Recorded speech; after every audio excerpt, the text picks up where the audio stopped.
Halo, Assalamualaikum warahmatullahi wabarakatuh. Jumpa lagi dengan saya Yayan Noviana, mahasiswa Magister Pendidikan Dasar Sekolah Pascasarjana Universitas Terbuka.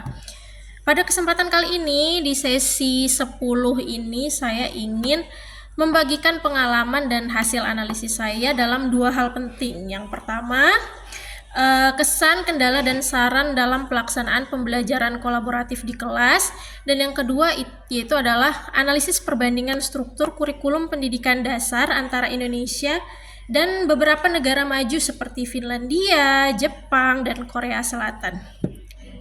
Oke, mari kita mulai dengan pembelajaran kolaboratif.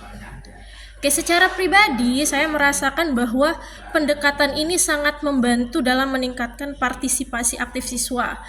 Suasana di kelas juga menjadi lebih hidup, mereka tidak hanya duduk dan cuma mendengarkan, tapi berdiskusi, saling tukar ide, dan menyelesaikan tugas secara bersama. Sebagai guru, saya melihat mereka tumbuh dalam kerja tim, tanggung jawab, dan komunikasi yang lebih baik. Namun tentu saja kendala itu tetap ada. Tidak semua anggota kelompok berkontribusi secara merata. Ada yang dominan, ada pula yang hanya mengikuti arus sebagai followers gitu ya. Selain itu, keterbatasan waktu dan fasilitas juga menjadi tantangan. Apalagi di daerah kepulauan seperti di tempat saya mengajar, ruang diskusi terbatas, akses internet yang juga kadang tidak stabil, dan kadang alat bantu belajar yang juga terbatas jumlahnya.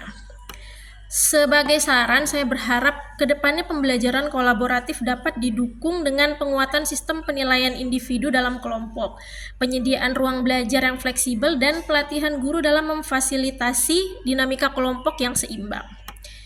Selanjutnya, mari kita bahas tentang analisis kurikulum. Sebelumnya saya sudah membaca dua buah artikel. Nah, dari artikel ini saya melakukan kajian komparatif terhadap struktur kurikulum pendidikan dasar di Indonesia dan negara maju berdasarkan dua artikel ilmiah tadi ya. Yang menarik sebenarnya Indonesia itu telah melakukan banyak kemajuan, terutama lewat kurikulum Merdeka yang menekankan profil pelajar Pancasila.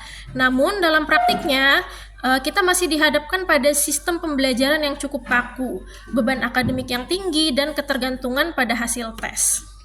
Sementara itu, kalau di Finlandia yang dikenal sebagai negara dengan sistem pendidikan terbaik justru menerapkan prinsip kesetaraan dan kepercayaan. Tidak adanya sistem tinggal kelas, kemudian tidak adanya perankingan juga, dan siswa juga tidak dibebani tugas berlebihan. Pembelajaran jadi lebih banyak berfokus pada pemecahan masalah dan keterampilan hidup, serta kurikulumnya juga dirancang bersama antara pemerintah, sekolah, dan masyarakat setempat.